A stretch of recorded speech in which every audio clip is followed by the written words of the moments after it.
전답이 헷갈린다고 하면은 노답이라고 하죠. 노답을 논답, 논이 답이죠.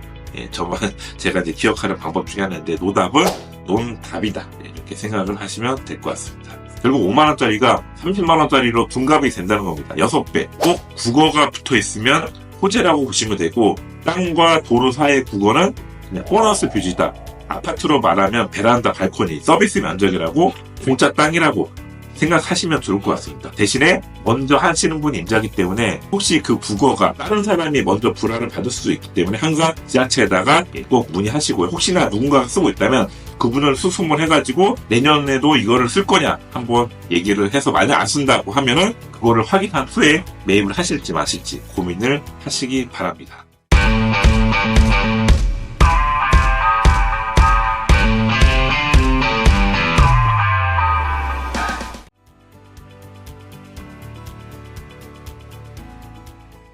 안녕하세요. 대박땅꾼입니다. 제가 오늘은 헷갈리는 토지 용어에 대해서 말씀을 드리겠습니다. 많은 분들이 땅하면 엄청 어렵다고 느끼십니다. 당연히 어쩔 수 없습니다. 왜냐하면 대부분 아파트나 오피스텔 이런 건물에 관심이 있는데 그 소수만이 땅에 관심이 있습니다. 땅은 잘 오픈이 안 돼 있고 제가 친절하게 오늘 좀 용어 정리를 좀 해드리겠습니다. 지목에 대해서 말씀을 드리겠습니다. 지목. 대부분 이제 조금 공부하신 분들은 알 겁니다. 지목이 전답, 대지, 임야, 과수원, 잡종지. 사실 지금 제가 언급한 6가지가 거의 대부분입니다. 제가 땅을 20년째 다니고 있는데 제가 투자하는 땅이 거의 6개 안에 있습니다. 물론 가끔 국어라든지 공장 부지 이런 것도 있는데 아까 말씀드린 전답, 대지, 임야, 과수원, 잡종지. 요 정도에서만 알아두셔도 충분히 이 지목에 대해서 헷갈리지 않을 것 같습니다. 그리고 이제 초보자들이 조금 더 헷갈리는 게 농지가 지목이 아니냐 이렇게 말씀하시는데 농지는 딱 3가지 있습니다. 농지증을 받아야 될 땅이 농지인데요. 3가지가 전답, 과수원입니다. 그리고 이제 하나 팁을 알려드리면 지금 말씀드린 농지증을 받을 땅들은 비도시지역이고요. 도시지역 안에 있는 일종 주거지역에 있는 전답, 과수원은 농지증이 필요 없습니다.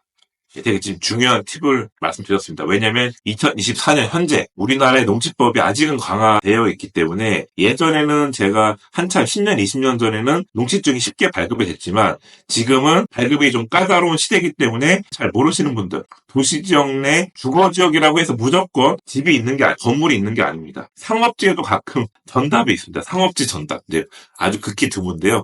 그런 땅들을 노리시라는 겁니다. 그러면 그런 거는 농지증이 필요 없습니다. 그리고 이런 지목을 사실 잘 알아두려고 하면은 제일 중요한 사이트가 있습니다. 사이트. 바로 토지 이음이라는 사이트입니다. 이거를 사실 모르신다고 하면은 우리 시청자님들 꼭 이번 기회에 알아두시기 바랍니다. 당연히 초보들은 모를 수도 있고요. 예전에는 토지 이용객 확인원이라고 아주 길게 검색을 해야지만 그 사이트가 나오는데 요즘 아주 쉽게 토지 이음이라고 검색하시면 번지수만 찍으면 그 땅에 대해서 지목이 나옵니다. 지목은 아까 말씀드린 6가지. 사실 28개가 있는데 그거 다 알 필요는 없으니까 그래도 항상 땅은 단어가 생소하기 때문에 계속 들으셔야 됩니다. 제가 한번 읊어보겠습니다. 전답, 과수원, 목장용지, 염전, 공장용지, 학교용지, 주차장, 주유소용지, 창고용지, 도로, 철도용지, 제방, 하청, 국어용지, 양어장, 수용지, 공원, 체육용지, 유원지, 종교용지, 사업지, 묘지, 잡종지. 지금 들어보셨으면 아시겠지만 투자용으로는 거의 다 패스를 하셔야 됩니다. 팁을 또 알려드리면 좋은 용도의 지목은 국어입니다. 국어 대표적으로. 국어는 상당히 땅 투자에 있어서 제일 변수가 되는 거의 미래의 도로라고 해도 과언이 아닌 국어를 다른 말로 또랑이라고 하죠. 이 또랑을 잘만 활용하면은 돈을 벌 수가 있다는 겁니다. 예를 들면은 제가 30만원짜리 논을 샀는데 논 주변에 항상 또랑이 있죠. 국어를 제가 세금을 내고 쓰면은 이제 수년 후에 3년이든 5년이든 지자체에다가 이 국어를 제가 올해 세금 내고 썼으니까 내 것으로 가지고 싶다. 그러면 수의계약을 맺을 수 있는 조건이 된다는 겁니다. 그럼 지자체에서 이거를 심의를 봐가지고 팔지 말지 고민을 하다가 이제 팔 수 있다고 하면은 이제 저희가 수의계약 맺어서 분할을 받습니다. 근데 중요한 거는 논은 30평당 30만원인데 이 국어는 5만원 미만의 가치밖에 안 된다는 겁니다. 왜 나라 땅이기 때문에 싸겠죠. 그러면 5만원짜리가 제가 매입을 해서 바로 30만원 옆에 5만원짜리 붙어있는 땅이기 때문에 결국 5만원짜리가 30만원짜리로 둔갑이 된다는 겁니다. 6배. 상당히 제가 간단히 말씀드렸지만 대부분 실행을 안 합니다. 꼭 국어가 붙어 있으면 호재라고 보시면 되고, 땅과 도로 사이의 국어는 그냥 보너스 표지다.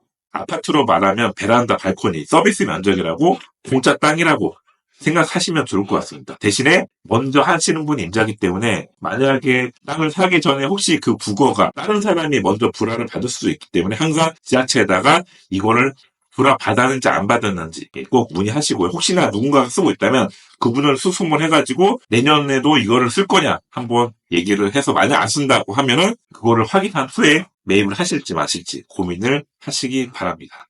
목장용지도 의외로 좀 있습니다. 그리고 묘지, 묘라고 써 있는 거 거기는 당연히 묘지가 있겠죠. 무덤 써 있으면은 좀 조심해야 되고요. 근데 가끔가다 묘라고 써 있는데 현장에 가보니까 없으면은 그러니까 예전에 이장을 했다는 겁니다. 그런 묘는 괜찮습니다. 그리고 목장용지도 문에 목으로 찍혀 있는데 가보면은 혐오시설이죠. 어떻게 보시면 축사죠. 축사가 없는 경우나 아니면 폐축사 축사는 있는데 운영을 안 하는 축사도 많습니다. 왜냐하면 앞으로는 점점 이 도시가 성장이 될수록 기존에 있던 축사가 민원에 의해서 이전을 하는 경우가 상당히 많습니다. 대신에 조심해야 될 거는 목장용지가 몰려있는 곳은 조심해야 되고 묘지도 마찬가지로 공동묘지, 묘지 부지는 조심해야 될 것 같아요. 항상 뭉치면 조심해야 됩니다.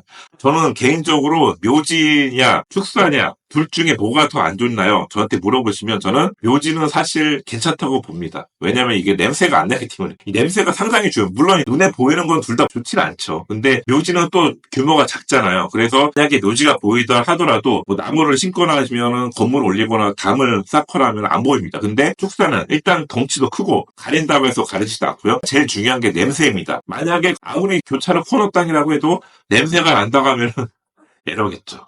그래서 축사 있는 건 조심하시고 대신에 폐목장이나 폐축사나 무늬만 목장 실제로 철거된 목장이 상당히 많다는 겁니다. 또 팁을 알려드리면 우리가 경매물건 볼 때 묘지라든지 축사가 있다고 해서 가보시면 없는 경우도 많아요. 왜냐하면 감정평가는 3개월, 6개월 전에 하기 때문에 거의 반년이 지났기 때문에 그 사이에 무슨 일이 벌어질 수가 없습니다. 감정평가서만 믿고 지금 축사 있네? 패스. 묘지 있네? 패스하시면 안 된다는 겁니다. 현장에 가시면 없어지거나 운영을 안 할 수 있다는 그 변수를 한번 참고를 하시기 바랍니다. 그래서 제일 중요한 6가지의 지목에 대해서 좀 풀어드리겠는데요. 저는 식물을 주로 재배하는 토지, 그렇죠. 전이 밭이죠, 밭. 예를 들면 새만금 부안이라는 곳에 저는 뽕나무 밭이 있습니다. 뽕나무는 버릴 게 없다고 하잖아요. 밭을 갖고 있으면 그 밭에 곡물을 받습니다.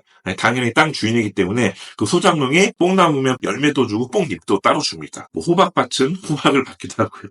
그런 재미, 고구마밭은 고구마 받고 마늘밭, 고추밭. 고추도 받는 재미가 있고요.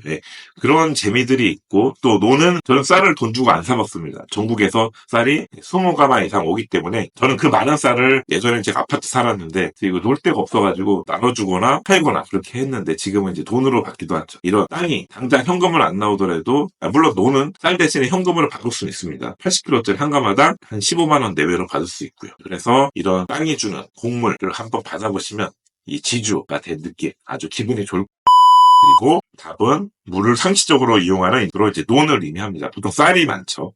쌀을 재배하는 곳. 정답이 헷갈린다고 하면은 노답이라고 하죠. 노답을 논답, 논이 답이죠. 저만 제가 이제 기억하는 방법 중에 하나인데 노답은 논답이다. 이렇게 생각을 하시면 될 것 같습니다. 과수원은 사과나 배, 방, 포도나무, 귤나무 등으로 집단적으로 재배하는 곳이고요. 임야는 황무지, 자갈, 땅 등을 살린 원야를 이루는 토지를 일컫고요. 대지는 국토계획 법률에 따른 건축을 할 수 있는 땅이나 건축이 되어 있는 땅을 말하고요. 나대지는 건물이 없는 그냥 빈 땅을 말합니다. 잡종지는 흙을 파내는 곳이나 돌을 캐내는 곳, 시루에 물건을 쌓아두는 곳, 야적장 그런 곳을 잡종지라고 해서 사실 잡종지는 투자 가치가 좀 좋은 땅으로 분류를 하죠. 미래의 대지라고 보시면 될 것 같습니다. 지금까지 제가 지목에 대해서 좀 정리해드렸는데요. 좀 도움이 되셨나요? 돈 되는 지목, 국어, 특히 국어를 잘 보시기 바랍니다. 그리고 묘지나 목장용지. 물론 이제 혐오시설이지만 역이용하는 방법. 제가 아까 알려드렸죠. 헷갈리시는 거 다시 두세 번 봐야지 좀 자기 걸로 만들 것 같습니다. 저도 20년간 열심히 공부하고 지금도 열심히 공부하고 있습니다. 남의 것을 제 걸로 가져가고 저도 멘토가 있듯이 여러분들도 좀 멘토로 삼아가지고 땅에 대해서는 제가 실패보지 않게 많이 도와드리겠습니다. 지금까지 대박땅꾼이었고요. 영상이 도움되셨으면 구독, 좋아요 눌러주시면 감사드리겠습니다. 감사합니다.